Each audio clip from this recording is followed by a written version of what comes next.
चौथा कौन सा पढ़ा है हमने, रौद्र रस पढ़ा है। किसको कवर किया है, रौद्र रस को। और इन सभी के हमने स्थायी भाव भी जाने थे सारे के सारे। तो आज का जो रस होगा वो कौन सा होगा, वीर, यानी उत्साह वाला, जोश वाला। और आपके पास जोश और एनर्जी पूरी होना चाहिए ये सिपाही बनने के लिए, क्योंकि 5 किलोमीटर दौड़ना भी है आप लोगों को पढ़ने के साथ साथ, तो इस पर विशेष ध्यान दीजिएगा। तो आज की हेडिंग डालिएगा वीर रस। सभी लोग आज जो हेडिंग होगी वो वीर रस होगी, वीर रस। इसके स्थायी भाव की अगर चर्चा करते हैं कि स्थायी भाव क्या होता है, तो इसका स्थायी भाव होगा उत्साह या जोश।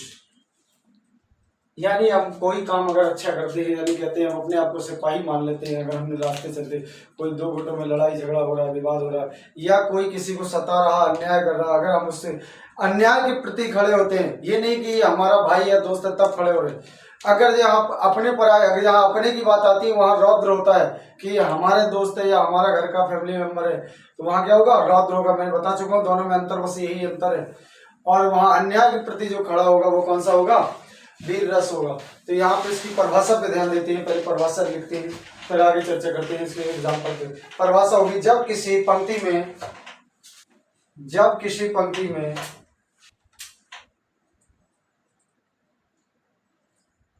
पंक्ति में दीनहीन की सहायता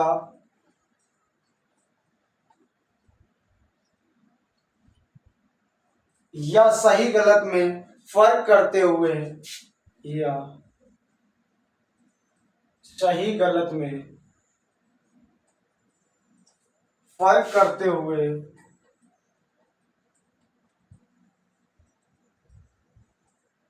समाज में हो रहे अन्याय के प्रति, समाज में हो रहे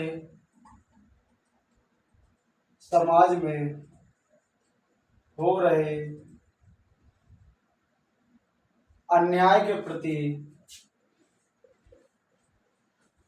प्रति खड़ा होता है।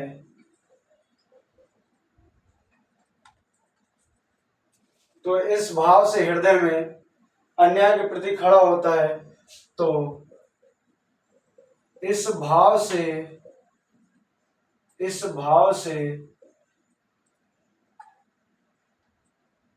हृदय में उत्साह होता है। इसी उत्साह से वीर रस का जन्म होता है। इसी उत्साह स्थायी भाव से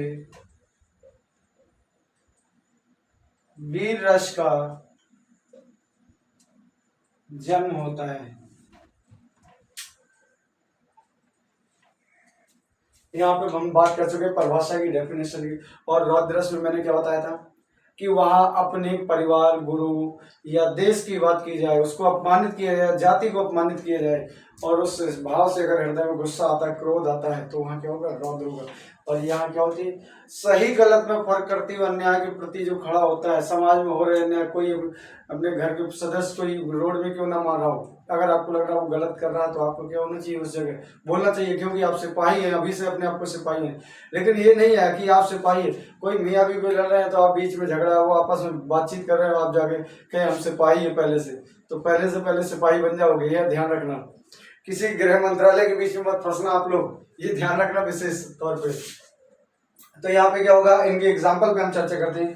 अगर एग्जाम्पल की बात आती है, उदाहरण की बात आती है, तो जितने भी आपके राष्ट्रीय गीत है यानी भक्ति गीत है, वो सारे के सारे किस्म होंगे वीर रस। लेकिन परंतु वहां पे क्या होना चाहिए, परंतु वहां पे शहीद होने की बात ना हो, वहां पे क्या हो, शहीद होने की बात ना हो, तो सारे के सारे क्या होंगे, वीर रस के उदाहरण होंगे। जैसे एग्जाम्पल, वीर तुम बढ़े चलो, धीर तुम बढ़े चलो, जैसे एग्जाम्पल, पहला एग्जाम्पल पे जाते करें, ये सारे एग्जाम्पल आए हुए हैं आपके एग्जाम में।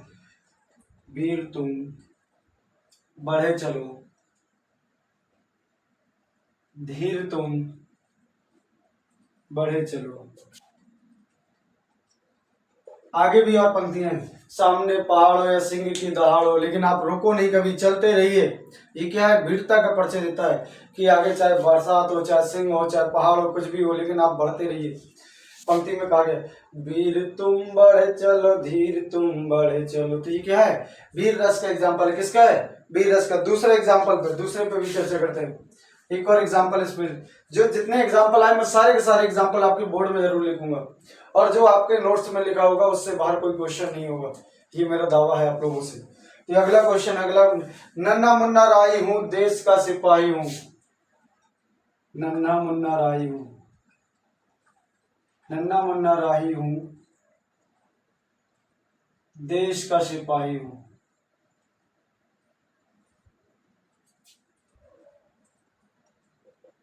तो ये भी पंक्ति किसकी है? ये भी वीर रस की पंक्ति है। किसकी है? वीर रस की है। और जहां वीरता की बात करती है, जैसे रानी लक्ष्मीबाई झांसी की रानी की बात की जाए, या राणा महाप्रताप की बात की जाए, महाराणा प्रताप की बात की जाए, तो ये क्या सारे के सारे वीर रस होंगे। किसमें आएंगे? ये वीर रस में। जैसे भगत सिंह की बात, चंद्रशेखर आजाद जी सब कैसे वीर पुरुष थे, या अर्जुन की बात की जाए, मन्नू की बात की जाए, ये सारे के सारे सभी के सभी किसमें होंगे? वीर रस के एग्जाम्पल होंगे। जैसे अगला एग्जाम्पल है, चमक उठी सन 57 में वह तलवार पुरानी थी। कौन सी? चमक उठी सन 57 में वह तलवार पुरानी थी। तो ये किसकी पंक्ति है? ये भी आपको ध्यान रखना है। यानी किस रस की पंक्ति है? ये वीर रस की है, क्योंकि यहाँ वीरता की बात हो रही। यानी कौन सी? 57 में, यानी किसी रानी लक्ष्मीबाई की बात कर रहे हैं। किसकी बात कर रहे हैं?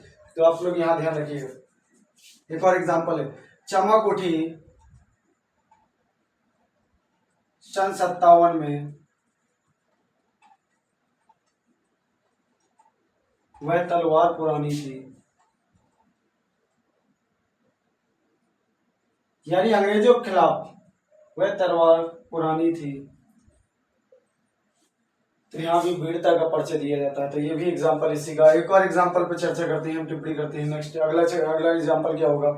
चल चेतक तलवार उठा करता था, सिर काट काट करता था अपनी सफल जवानी को। चल चेतक तलवार उठा करता, जहां तलवार भाला बर्छी की बात की जाए, वहां भी क्या होगा? वीर रस होगा। अगला एग्जाम्पल है, चल चेतक तलवार उठा करता था,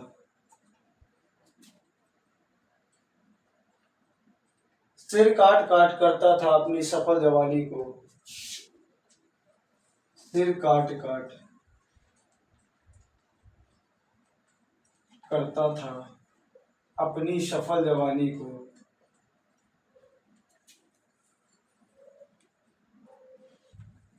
कह रहा कि जब राणा महाप्रताप यानी अपने घोड़े पर चढ़ता था, चेतक पर चढ़ता था, जहां पे अब उन्होंने तलवार उठाई, तो कह रहा कि भूतल हो चाहे पानी हो चाहे हवा हो, सब जगह सर ही सर मिलते थे। क्या मिलते थे? सर ही सर मिलते थे। यानी फिर उसकी वीरता, कुछ नहीं दिखता था उसके आगे, यानी खुद की नदियां बहती थी। यहाँ भी क्या है, जब वो अपने हाथ में तलवार लेता था तो वहां का वीर पुरुष होगा। क्या वीर? तो किसकी वीरता की बात की जाएगी? किसकी? वीर रस होगा।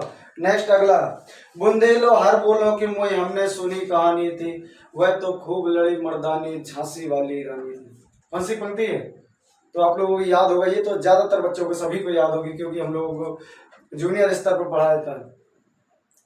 बुंदेलो हर बोलो के मोई हमने सुनी कहानी थी, वह खूब लड़ी मर्दानी, वह तो झांसी वाली रानी थी। तो यहाँ पे क्या है? उसकी वीरता का कह रहा है कि वो वीर महिला, यानी महिला की बात हो रही, महिला औरत थी, यानी रानी लक्ष्मीबाई की बात हो रही, जिसका मनु नाम था बचपन का।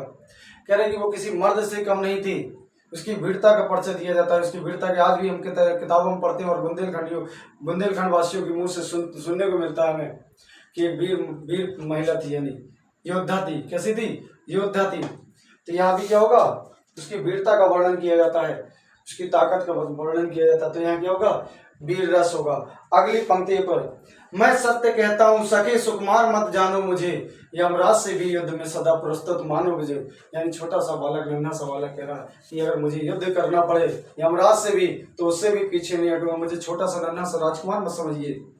आप बताइए, बात किया जैसे घर में छोटे छोटे कोई कांड हो जाता है, कोई डिस्कशन हो जाए, बगल में लड़ाई हो गई, झगड़ा हो गया, तो छोटा बच्चा होता है कि जैसे शांत में आपस में बात करें, छोटा बच्चा कहता है क्या बात है, वो कहता बड़े हो गए मैं भी बदला लूंगा, मुझे बताओ क्या, मुझे छोटा बच्चा मत समझिए, बात बताओ क्या। तो आपसे ज्यादा ईर्ष्या कौन? छोटा बच्चा मानता है। तो यहाँ भी क्या है, वो छोटा बच्चा भले कुछ ना कर पाए, लेकिन उस समय उसके हृदय में क्या है, वीर रस पैदा हो रहा, क्योंकि उसको वीरता की बातें याद आ रही कि मैं बड़े होकर ये करूंगा, मैं अधिकारी बनूंगा, मैं उसको मारूंगा, ये सब क्या है, ये सब वीर रस है। क्या है, क्योंकि उसके घर की बात आ गई यहाँ पे।